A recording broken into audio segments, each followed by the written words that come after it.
falling.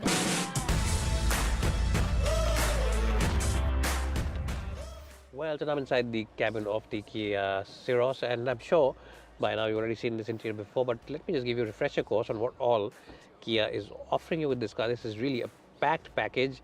In fact, the options in this car are options which you don't even get on cars which are 3 or 4 times the price. So for instance, you get a massive panoramic sunroof. It's a double pane panoramic sunroof. It looks really cool. It looks fantastic. You also get this huge display over here. It's a 30s display. You of course get the infotainment display over here, big one, and also a big display for the driver. But you also get the AC controls over here on the central display. It looks really cool.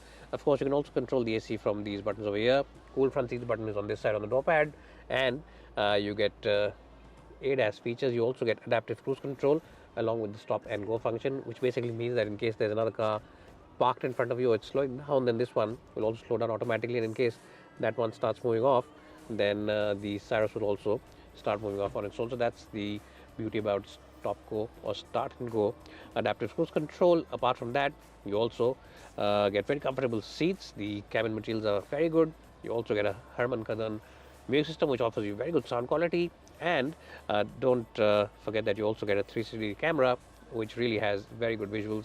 It really feels very in-depth, and the best point is that Apple phones now can be wirelessly connected. Over here you get wireless connection which wasn't available previously for Apple CarPlay, so that's something which is new on the Kia Syros. Big cup holders over here, you can of course fold them away, and you also can push out a button over here to adjust in case your cup is small. You also get big door bins, and my favorite thing is this, a rocker switch for the volume, which is something that most manufacturers are no longer giving you. Anyways, what do you think of the interiors? I think this is a completely loaded car, no reason to complain. I'll give it 10 out of 10. Now let's jump in the back seat and see how good that really is. Well, I don't care about it all. I don't talk about. Well, so I'm in the cabin now of the Kia Sonet. Now, in terms of the quality levels are absolutely brilliant. Even on this car, very hard to find any kind of fault. Both these cars are neck and neck in terms of the quality. Features also, this car is jam-packed with features. There you heard Kia just went, the engine just went off because we switched off the ignition, so finally did tell us that we're shutting down. Now in terms of the overall quality, as I said, it's quite good. The features, the only thing missing is a panoramic sunroof, which the Syros gets. So that's one big miss, and of course it doesn't have that huge, 3 touchscreens. It only has one big touchscreen. The other one over here is not in this car, it's over there in the Syros, and the digital gauges as well for the driver are smaller, and they don't have that same kind of sharpness. They're good in isolation, but again the Syros, because it's a new car, has a slight advantage. The Bose sound system works really well in this car. That one has a Harman Kardon, even that is good. It has front seats which are cooled, different driving modes, traction mode, ADAS features, automatic headlamps, and the works really. First car in its segment to offer you cool front seats, wireless charger, all those things are there. It's just that you miss out on that huge sunroof, and of course you miss out on that little panel over here for the AC controls. But really, is all that worth rupees 1.5 lakh rupees more?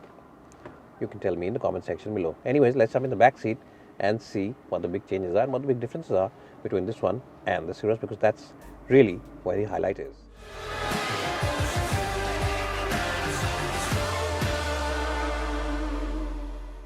Well, so I'm in the second row of the Syros, and don't get me wrong, I'm not in the Seltos. This actually is the Syros. Look at the amount of space, look at the amount of knee room, look at the amount of headroom, and it's a fantastic place to be. And you can also slide the second seat forward in case you have a big luggage at the back, or you can take it all the way back. You can also move around the backrest angle. When was the last time you could do this in a compact SUV? I don't remember, and I'm sure neither would you. You can also move this seat here, you can move it around front and back, so it's all possible.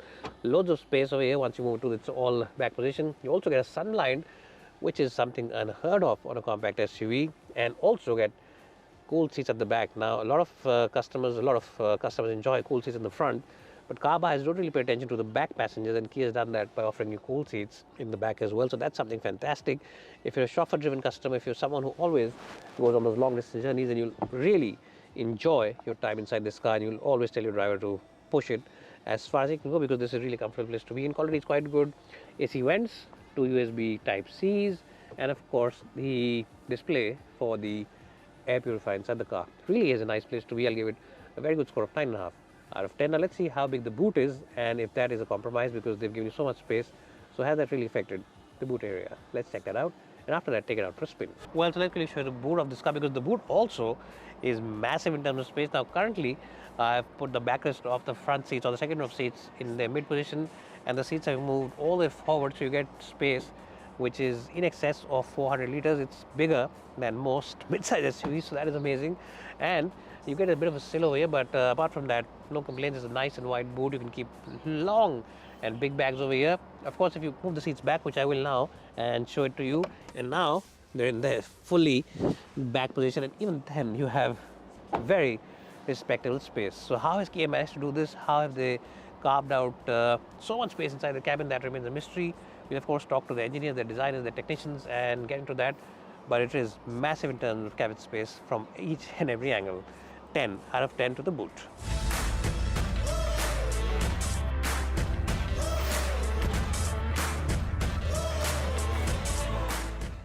Well, it really is a bit of a surprise that both these cars have almost the identical wheelbase, but despite that, the Sonet completely lacks knee room at the back. As you can see, legroom really is at a premium. Headroom is decent, but legroom really is terrible. You do get an air purifier inside the cabin.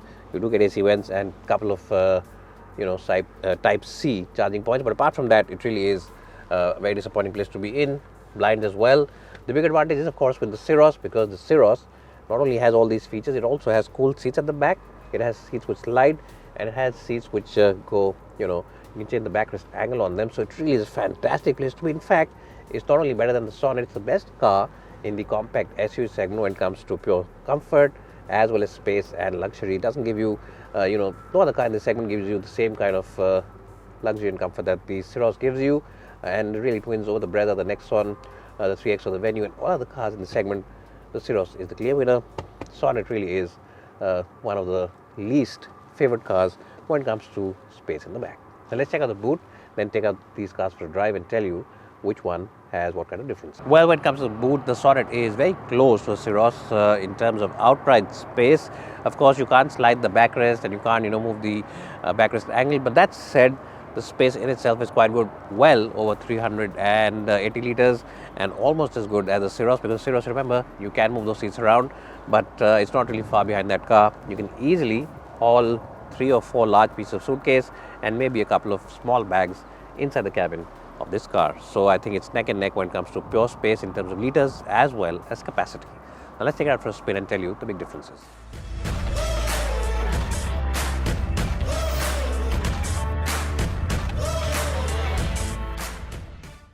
Well, so let's quickly tell you about the Kia Syros. Now we're driving this car right now, and this car is the diesel version that we're driving. It's the 1.5 diesel. It's a tried and tested diesel engine. We've already seen this engine on the Sonet. We've already seen this engine on the Seltos and the Carnival. So it's a tried and tested engine in terms of fuel efficiency.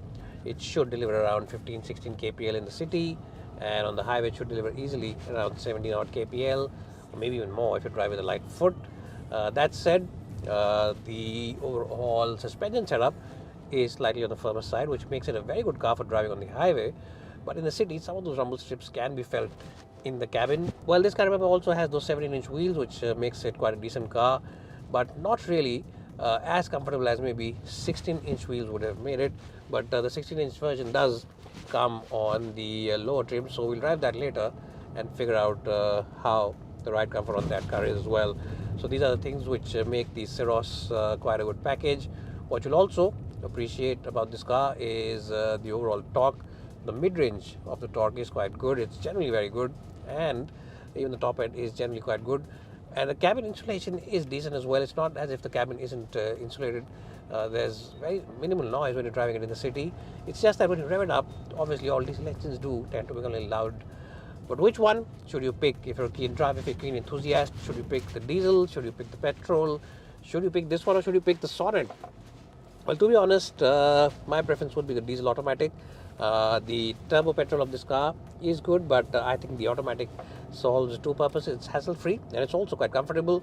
The Sonet, though, I think still has the overall advantage as a car which is a very keen driver's car. If you're somebody who calls himself an enthusiast, who wants to drive, who enjoys driving, then I'm sure you will enjoy the Sonet more than you will enjoy the Syros. It's not a bad car. I'm not saying it's a bad car in terms of driving, but it's just that the fun factor that the Sonet has to offer is slightly ahead of what the Syros has to offer in the overall driving department.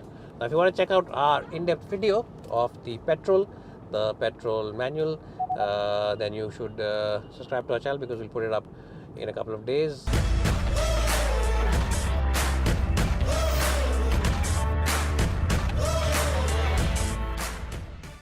Well, so now I'm driving the Kia Sonet. I've already driven the Syros for you, and I've already told you how it is to drive.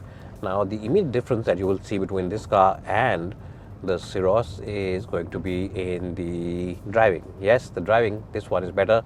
This one is a more engaging car to drive. The suspension setup, the overall ride quality is slightly stiffer. But that said, the steering wheel is a little more responsive. And when you're driving at speeds of maybe 90 or 100 kph, this car feels much better in the driving department. Just feels more lively, much more, engaging. And when you push in corners, there's much less body roll, because the Syros, remember, has been tuned more for comfort. This one is tuned more towards ride experience, towards more engagement. So that is something that a lot of customers will really appreciate. What you'll also appreciate about this car is the fact that visibility all across is quite good, and it's got similar levels of noise isolation to the Syros. It's very difficult to choose which one is better, but I think this one has a slight advantage. I don't know how it is possible, but this one has a slight advantage. Even though the drivetrain is the same, even though the overall engine, the gearbox, everything is the same, this one just feels like it is better in terms of the driving bits. Now, apart from all these things, what is also quite good about this car is the overall visibility. Front visibility is good. The Syros definitely is slightly ahead because it has more flatter bonnet. So this one you have to just stretch out a little bit like this and see where the bonnet is. In the Syros, you can easily see it while sitting over here. So I think the Syros has the advantage in the visibility. Front visibility, side visibility, and all those things are more or less the same. But yes, the automatic gearbox on this car feels nice and lively. Pedal shifters, if you want more engagement, then you can use different driving modes, different traction modes. And really, it's a fantastic car for keen drivers.